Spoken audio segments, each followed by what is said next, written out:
জনগণের টাকা খাবেন, জনগণের টাকায় বেতন নেবেন, জনগণের টাকায় আপনার অল এভরিথিং করবেন, আবার জনগণের সাথে মশকরা করবেন, জনগণকে নিয়ে রং তামাশা করবেন। এটা সাধারণতভাবে আমরা মেনে নেওয়া সম্ভব নয়। ভুল করছেন আপনারা। খেসালত দিতে হয় সাধারণ শ্রেণীর জনগণ। হাজার হাজার লাখ লাখ নিবন্ধন, এনআইডি কার্ড, অনেক ভুল আপনারা নিজে করছেন। জনগণ কিন্তু নিবন্ধন বানায় না, জনগণ এনআইডি কার্ড বানায় না, বানাইছেন আপনারা। তো ভুল করছেন আপনারা, জনগণ খেসালত দিতে হচ্ছে। তো বিশেষ করে লাখ লাখ জনগণ এই ভোগান্তির বর্তমান এখনও আছে।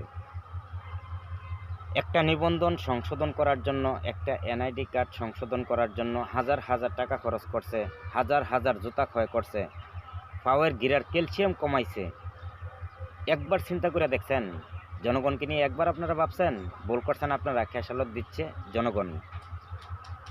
তো যেই জনগণের টাকায় আপনাদের সব কিছু হয়, এই জনগণকে নিয়ে রং তামাশা করতে আপনাদের বিভাগে এক বিন্দু পরিমাণ বাধা দিচ্ছে না। তো বিশেষ করে দেখেন, সাধারণ শ্রেণীর জনগণ একটা নিবন্ধন, একটা এনআইডি কার্ড সংশোধন করার জন্য বছরের পরে বছর যায়, লাখ লাখ টাকা খরচ করতে হয়, হাজার হাজার জুতা নষ্ট করতে হয়, তারপরও সংশোধন করার সুযোগ মিলছে না। আর তারেক রহমান 25 তারিখে বাংলাদেশ আইল, 27 তারিখে তাকে এনআইডি কার্ডের অন্তর্ভুক্ত করে ফেলাইলেন। তো বিশেষ করে আসলে এগুলো হইল জনগণের মাঝে একটা হাস্যকর দৃশ্য, হাস্যকর বিষয় বাদে এগুলো আর কিছুই না। তো বড় দুঃখ হয়, যাদের টাকায় আপনাদের সব কিছু হয়, সরকারি কর্মকর্তা যারা আছেন সবাই মনে রাখতে হবে, জনগণের টাকায় আপনার অল এভরিথিং হয়। তো নির্বাচন অফিস কিংবা নির্বাচন অফিসের বড় কর্মকর্তা যারা আছেন, আপনারা হয়তো ভাবছেন যে জনগণ আপনাদের কাছ থেকে প্রশ্ন জানতে চায় না। জনগণ প্রশ্ন জানতে চাবে।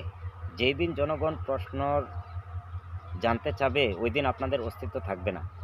তো তারেক রহমানকে যেন আপনারা একদিনের ভিতরে এনআইডি কার্ডের অন্তর্ভুক্ত করলেন, কোন সংবিধান অনুসরণ করে করতে পারলেন? এই প্রশ্নের উত্তর কি আপনারা কেউ দিতে পারবেন? কেউ দিতে পারবেন না। এমন কোনো সংবিধানে নাই যে একদিনের ভিতরে একটা এনআইডি কার্ডের অন্তর্ভুক্ত করা যায়। তো বিশেষ করে এটা আপনারা আইজ হোক 100 বছর পরে হোক, অবশ্যই এই প্রশ্নের উত্তর জনগণকে দিতে হবে। আর যদি সরকারের বেলা এক প্রক্রিয়া থাকে, জনগণের বেলা ভিন্ন প্রক্রিয়া থাকে, তাইলে জনগণের টাকায় আপনারা বেতন নিচ্ছেন কেন? জনগণের টাকা আত্মসাৎ করছেন কেন? জনগণের সাথে রং তামাশা করা বন্ধ করুন। আপনাদেরও ভালো হবে, দেশেরও